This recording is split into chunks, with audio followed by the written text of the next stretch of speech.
Washington's butt was sufficiently kicked. Winter was here. His troops' morale was low, some just up and left. Washington needed to do something, anything to restore faith in the revolution. The British had spread throughout New Jersey and settled in for a winter of drinking cider and partying hard. Nobody expected an attack in the winter, so Washington started making plans for an attack in the winter. The British had hired a large force of Hessian mercenaries from the German states of Hesse-Kassel and Hesse-Hanau to fight the rebels. It was these mercenaries that were stationed across the Delaware River from Washington and his army. And there were more Hessian reinforcements incoming, but they made an unscheduled stop because their commander got thirsty. No, not that kind of thirsty.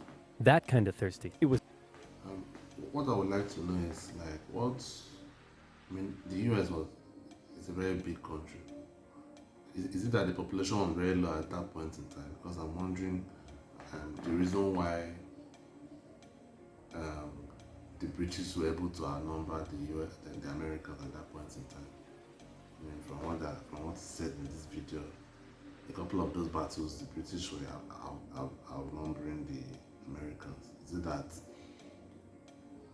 the Americans at that time did not have the weapons, or what was really the reason for that? Like why were they always being outnumbered? I was thinking that it was like just because the British were so powerful at that point in time, so that was why the battles or the war was actually competitive. Like I was thinking that the Americans outnumbered the British. Like that's what I always had in my head about the independence that the United States got.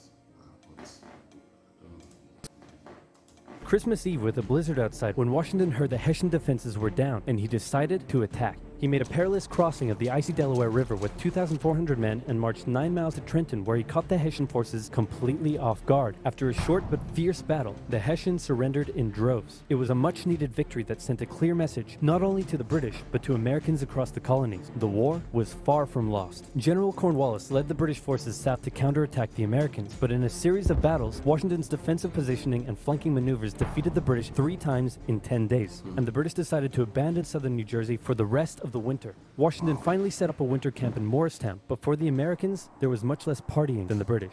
Elsewhere, the British had taken Newport, Rhode Island, because it was a good naval base. In the south, they failed to take Charleston, South Carolina, which left British loyalists unsupported and vulnerable to more harassment and even mass expulsion. Congress sent Benjamin Franklin to France on a mission to convince them to join the war, and while the French generally loved any opportunity to hoodwink the Brits, they didn't want to join unless it was a sure win. So for now, Franklin spent his days chilling out and chasing tail. The British Parliament couldn't believe the war wasn't over yet, and the pressure was on to end it. So the British came up with a plan. General Burgoyne in Montreal and General William Howe in New York would advance through the Hudson Valley and meet in the middle, splitting the colonies in two, and thus screwing over the American communication lines. Burgoyne began his movement south, and after taking Fort Ticonderoga quite easily, he then came across heavy American resistance, so he sent Howe a dingle-dongle asking if he'd be showing up anytime soon. Meanwhile, Howe had completely abandoned the plan and gone for all-out personal glory by capturing the American capital, Philadelphia. He defeated Washington and his army at Brandywine Creek by using the old hit him with a decoy and flank him from behind tactic, and Philadelphia was now in British hands, forcing Congress to escape to York. But Burgoyne was left on his own to face the ever-increasing American force in Saratoga.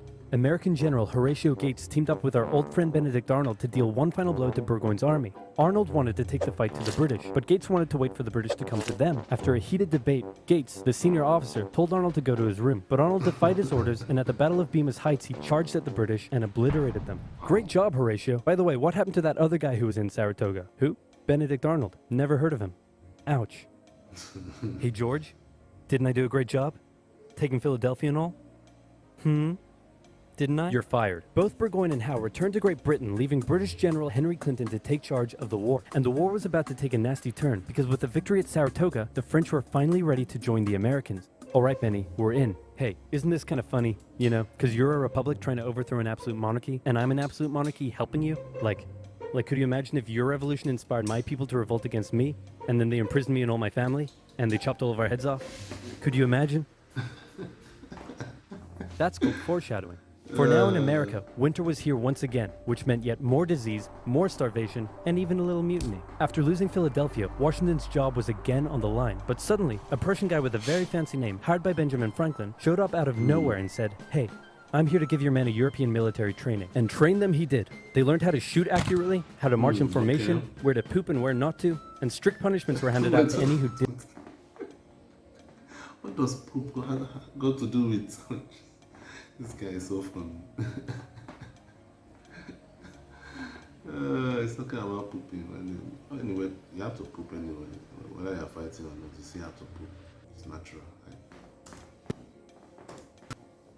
Didn't comply. Washington's army came out of the winter in 1778 a new and improved force, ready to take Philadelphia back from the British. In the end, though, they didn't have to. With the French entry into the war, the British ordered General Clinton to evacuate Philadelphia and consolidate all of the British forces in New York. So Washington sent Benedict Arnold to reoccupy and secure the city as he pursued the British through New Jersey on land, eventually finding a good opportunity to attack at Monmouth Courthouse. The battle took place on a sweltering hot summer's day, and as many soldiers died from heat stroke as they did from battle. In the end, after some incompetent/borderline treason from Washington's second in command, it was a draw. And in this war, a draw is kind of a victory for the Americans. Next up, let's talk about this guy. This is John Paul Jones. John Paul Jones is handsome, Scottish, and absolutely insane. When the war first broke out, everyone was like, how did the colonies expect to stand up to the might of the British Navy with their meager fleet of converted merchantmen? Yep, try telling that to John Paul Jones. This guy sailed to the British Isles, somehow captured a British ship off the coast of Ireland, and brought it back to France. Then he returned, attacking more ships, raiding towns, and evading capture the entire time. These are basically pirate tactics. But hey,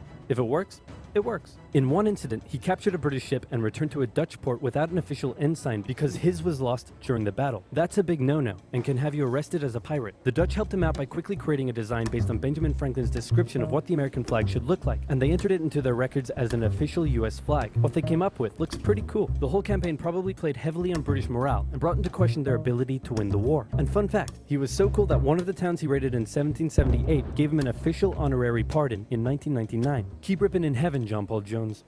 You're an angel now. What the Continental Navy was lacking in resources, though, the French entry into the war made up for. The French began with naval skirmishes in the English Channel, and they sent a large fleet to America, although it sustained a lot of damage in a storm off Rhode Island. The Americans were hoping for a bigger commitment from the French, so John Adams went to France to help Benjamin Franklin continue negotiations. Oh good, you're finally here. Check this out. Hey ladies, I'd like to fly you like a kite, because you're electrifying. Isn't this great? Is this what you've been doing? Yeah, why? We were sent here on a diplomatic mission to secure military support from France, not to philander with the locals. Wait, no, ladies, come back. Worst wingman ever. But the Americans would get some more help. The Dutch provided aid, although they never formed an official alliance. More significantly, though, the Spanish, who had already been providing aid, officially joined the war in June 1779. They would provide support in the Midwest and the Gulf Coast, campaigns that heavily impacted the Native American tribes in those areas. Both sides actually enlisted the help of Native American tribes throughout the war, sometimes even pitting those tribes against each other. In the summer of 1779, after a series of raids against the Americans by the Iroquois, Washington organized an expedition that burned down more than 40 villages, forcing the tribes to relocate to Canada for British protection. And another group that shouldn't go unmentioned were African Americans, both free and enslaved. They joined both sides of the war, hoping to gain their freedom. But afterwards, many were simply returned to slavery, particularly those who had fought for the Americans. Despite owning slaves himself, Jefferson had written a condemnation of slavery in the Declaration of Independence, but out of fear of offending the southern colonies, this was removed from the final draft. For the same reason, the American Army stopped enlisting African American men in 1775, a policy that Washington, a slave owner himself, supported, but they were forced to reverse the policy after the British promised freedom to any slaves who joined them. In general, you stood a better chance of gaining freedom if you fought for the British. However, even those that left with the British after the war suffered mistreatment and discrimination in their new lives outside of America. Our good friend Benedict Arnold is now in charge of Philadelphia, having a good time, partying down with, and even marrying a member of the Philadelphia elite. The same elite that had partied down with the British when they controlled the city. And suddenly, the people of Philadelphia... This Benedict Arnold guy is he not like almost on the same level with George Washington, Thomas Jefferson, and Benjamin Franklin? Like, I mean, his name is everywhere in this video. The part 1 and the part 2, his name is everywhere. It's almost like he's the unsung hero. Does he have a money, like Benjamin and George Washington? Is he on any note or any coin?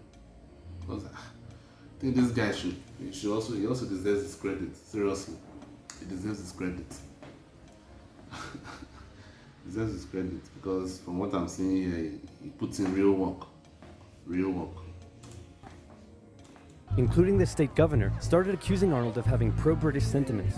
To keep the people happy, Washington wrote a letter rebuking Arnold, calling his conduct imprudent and improper, and that was too many ouchies for Benedict Arnold to handle. He asked Washington to put him in charge of the fort at West Point. Then he contacted the British, offering to hand the plans of the fort over to them and join their side. Okay. Our good friend Benedict Arnold is our good friend no more. Okay. Luckily, the treasonous plans were discovered on a captured British officer, but Arnold managed to escape before he was arrested. No, that makes sense. That makes sense. Because if from what I had seen from the part 1 and the beginning of the part 2, this guy should have been one of America's heroes, during in terms of their independence. But the fact that his name is barely mentioned, I've never ever heard his name before. This now explains it. That means he betrayed the Americans. Okay, I can see why. Because I was just wondering why his name is not anywhere. I was just wondering. As a British brigadier general, he would go on to lead raids against American cities, most notably his raid of Richmond, Virginia in 1781. His betrayal shook George Washington, who had once again set up camp at Morristown. His leadership somehow held the Continental Army together through the harshest winter of the war. We're entering 1780, and Parliament was hopping mad that the war still wasn't over. The British debt was soaring, and despite taking parts of Massachusetts in late 1779, the North was in a stalemate, so the British decided to make a major shift in strategy to the South, an economically rich area with a higher level of support for the British, or so the British thought. A year earlier, they had captured the underdefended city of Savannah, Georgia easily, and a joint American-French counter-siege failed. Now, they laid siege to Charleston, South Carolina. It fell within months, with thousands of American troops surrendering to the British, a costly defeat. The British quickly moved to take control, and they sent stereotypical Hollywood villain with a British accent, Bannister the Butcher Tarleton, into the backcountry where he hunted down rebels and destroyed them with ruthless brutality. The British presence also inspired local loyalist militias in the backcountry to rise up against their persecutors. The British really seemed to be onto something with their new strategy, and the ball was very much in Washington's court. I'm gonna send my most loyal general, Nathaniel Greene, to the south to stop the British. Gonna have to overrule you there, George. We're sending hero of Saratoga and your biggest rival, Horatio Gates. Watch this, George. I'm gonna save the day again, everybody will love me, and I'm gonna get your job. Here I go. And he got into one battle with Cornwallis, got annihilated, and ran away. Alrighty, let's go with your guy. Nathaniel Greene knew the British outnumbered his own forces and wouldn't be defeated with conventional tactics, so he had to think outside the box. He split his army into two, said, I'm still wondering how the British is able to outnumber anyway. Like, how many men did they have at that point in time? I just don't understand that. They're just outnumbering everywhere. How? How many soldiers did they have? It's crazy. Is it that? Okay. I think I understand this. It's not like the Americans did not have the numbers. It's just that they didn't have the fighting numbers. Am I right? Right? I mean, like, they didn't have the fighting numbers. That means people that were capable of fighting. Like, it seems that at that point in time, it seems it was only the Europeans that were fit to fight, at least in terms of weapons, maybe not physically, but in terms of shooting accurately, and all that. So, okay, maybe that is the reason, because I don't understand why they always outnumber Americans. I don't understand that. "Hey, big boy, look at me." And then they went running in two different directions. Cornwallis sent Tarleton after Morgan, and he caught up with him at Cowpens, where Morgan proceeded to kick Tarleton's butt. Then the two led Cornwallis on a wild chase through North Carolina, his bigger and better equipped army much heavier and slower than Greene's quick and mobile troops. Greene led Cornwallis further and further from his supply line, then crossed the Dan River into Virginia, picked up some reinforcements, and turned back to face the now exhausted British. At the Battle of Guilford Courthouse, the two sides engaged in vicious close combat. Cornwallis, fearing loss, fired his big guns into the chaotic fighting, cutting down many of his own men. Greene retreated, giving Cornwallis the victory, but Cornwallis lost a quarter of his men in the fighting, so it felt much more like a British defeat. At this point, both sides desperately needed something to happen soon to end the fighting. The British were running out of money, while the Americans were again facing mutinies as the men went without. I've noticed something. When they show the two maps, like the America and the British, it seems like they're only showing that the coastal area of the east. Was it that the other part of the US was not occupied at all? Like, was it just blank land? Anyone that knows anything about that can enlighten me. Was it just a blank land, like the other part, as nobody was there? Is that what it means? because I'm really surprised as to it's just showing that the eastern coast, around that is the New York and in that area. So is it that that was only part of the US that was occupied or inhabited? Pay or even basic living needs. Fortunately, the French were now showing up in greater numbers and were ready to fight. After his encounter with Greene, Cornwallis decided the only way to win the South was to first prevent the Southern Continental Army from using Virginia as a supply base. So he abandoned the Carolinas, moving to Wilmington and on to Yorktown, a position the British believed would be easy to supply and support. On his march to Yorktown, he raided many farms, stealing horses and supplies from the locals, but also freeing thousands of slaves, many of whom joined him. The French saw Cornwallis's new position as an opportunity to land a decisive blow on the British. Washington wanted to attack Clinton in New York, but the French said it was a really dumb idea. And to be fair, it was. Instead, Washington sent out fake dispatches to make it look like they would attack Clinton, but secretly their combined force marched all the way down to Virginia. A large French fleet under the command of Comte de Grasse arrived and successfully cleared the British Navy out of the Chesapeake Bay. The combined land and naval forces then laid siege to Cornwallis's army in Yorktown.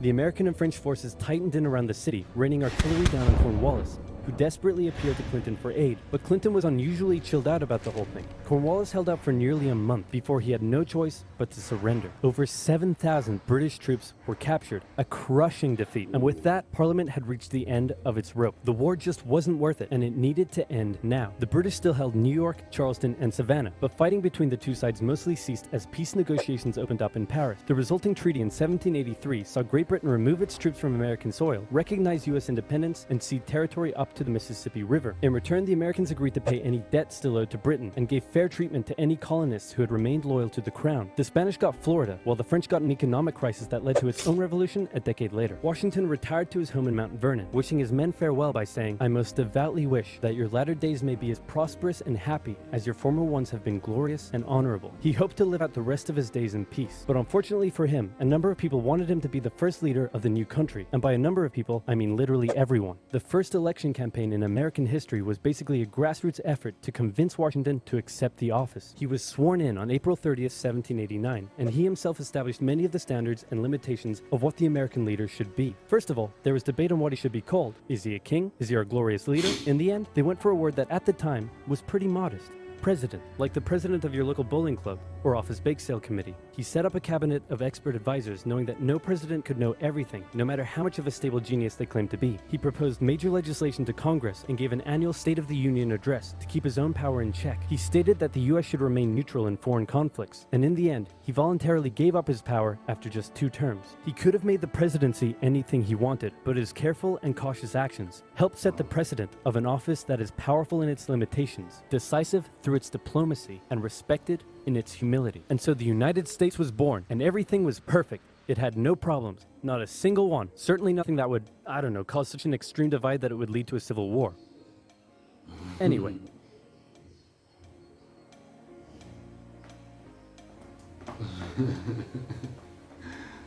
That was great. It's like I really enjoyed this from part 1 to part 2. I really extremely enjoyed it. History is so great. And sometimes I used to think how it would have been if I was born in that period. I think I don't think I would have been alive to my current age. I would have died very early. So, but watching all this, and if you look at the American government, the system is probably one of the best in the world. I know Americans. At least from what I see on the internet, I don't know.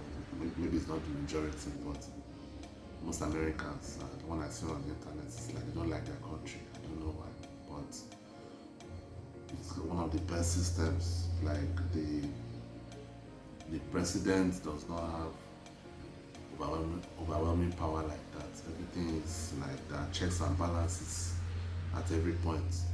And it's still like that's showing that means that was the origin of the State of the Union address. That means coming to give yourself accountable to the people that you are serving. So everything is so arranged well, and even the voting system. I know many Americans, from what I'm seeing, they don't like it, but to me, I think it's good because we go through that in Nigeria, in my country. The northern part of the country has the most population, so we have had the issues of being always having leaders from that part of the country most of the time. So like just due to the population itself. So when the voting happens, no matter how much you want to think about Nigeria's voting system, whether it's rigged or not, but for some reason the northern leaders are always winning.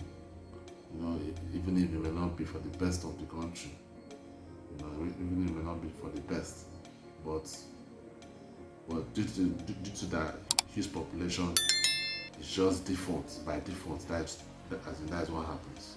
So, but if we had a kind of system like the US has, that you have the whole electoral college and all that, it would at least give some states, including the one that I'm from, some say. You know, like not the most populous areas do not just decide what the whole country is supposed to do. So I'm just here that I'm just here in Africa here, just having my opinion about it. Maybe my perspective makes me look at the US as a perfect system, you know. But maybe you guys in any American that is watching this may listen to me and think I don't know what I'm saying. Obviously, I don't know what I'm saying. I'm just babbling here. So it's just my opinion. I just feel like the American system, everything, the elections, the government, everything. Of course, there's corruption everywhere. That one, you cannot stop that one. That is always going to happen. But there are checks and balances all over the place. At least you don't have the government does not have full power over you. Of course, you have your gods. So, I mean, but this was great. This was great, knowing the origin of the United States, how they started, and how they began to become the greatest country in the world. Anyway, I will see you guys next time. If you enjoyed this reaction, subscribe to the channel, like the video, and also any video suggestions that you have that you think I could react to, any video I could react to, put it in the comments down below. I'll see you guys next time.